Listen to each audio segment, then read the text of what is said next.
Hi there, friends. I want to show you a really cute DIY to give away as some gifts for your Valentine.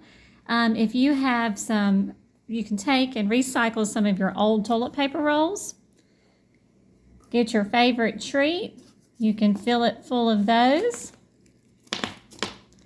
You can pick up some of the scrap pieces of cloth. Usually in Walmart, they have a whole section dedicated to just material and so forth.